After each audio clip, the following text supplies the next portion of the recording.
Hey everyone, how y'all doing? My name is Mateo and I am from Maschine Masters. Today I'm going to look at the song How Much a Dollar Cost. We're going to take a look at a couple things in regards to frequencies.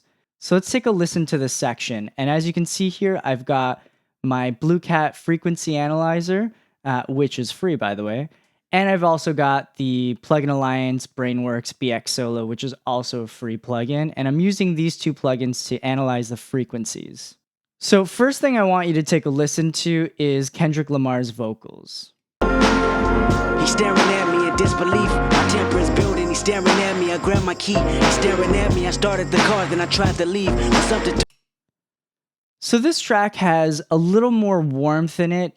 It's got this really round texture to it. And part of what makes that how it is Kendrick Lamar's laid back vocals. So when you listen to his vocals in context to the mix, it's not as upfront in your face. And it's not supposed to be because of kind of the low key of the track. One thing you will notice in regards to Kendrick Lamar's vocals throughout this record is that there is quite a bit of saturation or overdrive on his vocals. Not a lot, but it's very subtle. And you can actually hear it when we listen to the side channel of the song.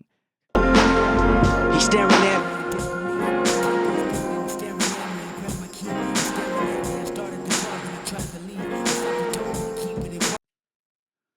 So you can hear there that there's a little bit of sizzle in his vocals. And so that could have been from a number of different effects or plugins, maybe the Oral Exciter from Aphex or maybe some other saturation tool.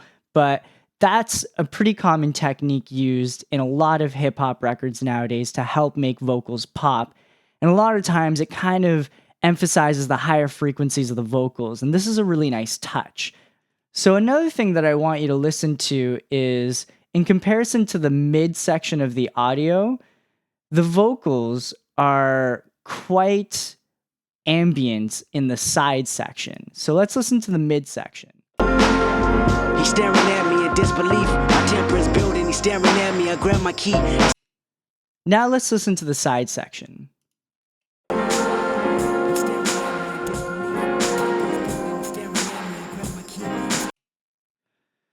So one of the reasons why the side section of the audio his vocal is very low is because the vocals are predominantly in the middle, but there is a slight bit on the sides to kind of give the vocal a little more space. Especially in this type of song, it's more laid back. You kind of want a little bit of a reverb tail on that vocal. So this helps to let the vocals blend in a little more and become a little more ambient like the rest of the track. Another thing that's really interesting about this track that I want to get into is the frequency response of the side channel compared to the mid channel. Now, the mid channel, so the middle of your stereo fields, seems to be much fuller. You hear a lot more of the frequencies compared to the side channel. And we can see that represented in the frequency analyzer. So I'm actually going to play the song in stereo, and you're going to see the full frequency spectrum. He's staring at me in disbelief. My temper is building. He's staring at me. I grab my key. Now let's compare that to the mid section of the stereo fields. He's staring at me in disbelief. My temper is building. He's staring at me. I grab my key. And now let's switch to the side channel.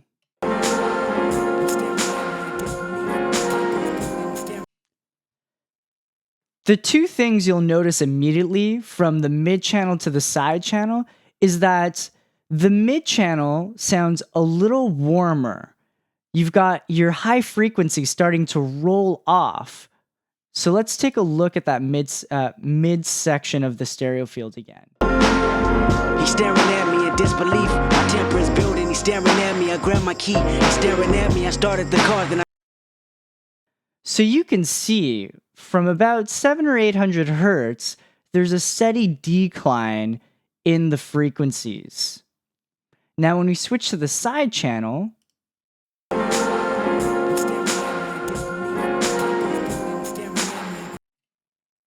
you notice that it still drops down, but just not as much as in the mid channel, and it actually peaks up again at around the 5 kilohertz to 8 kilohertz range, maybe 9 or 10 kilohertz, and that's to add presence. Now, what this does is that it focuses on the higher frequencies on the side channels so that you're not getting so much brightness kind of in your face. And this helps to make the music less, I guess, forward and obtrusive. Now, this is really nice because it also allows you to kind of push the song louder as a listener. You can listen to it at louder levels, and you're not getting this like kind of throbbing, painful feeling from like high frequencies right in the mid channel. It's more on the sides, it's a little lower, it's a little more subtle, and it's a little sweeter. The other thing is, in the mid channel, what adds to the warmth is that there's more bass presence in it. So let's look at the bass. He's staring at me in disbelief. My temper is building. He's staring at me. I grab my key. He's staring at me. So the bass frequencies hover between minus 30 and minus 25 decibels. Now, when we switch the side frequencies, we're going to see it much lower.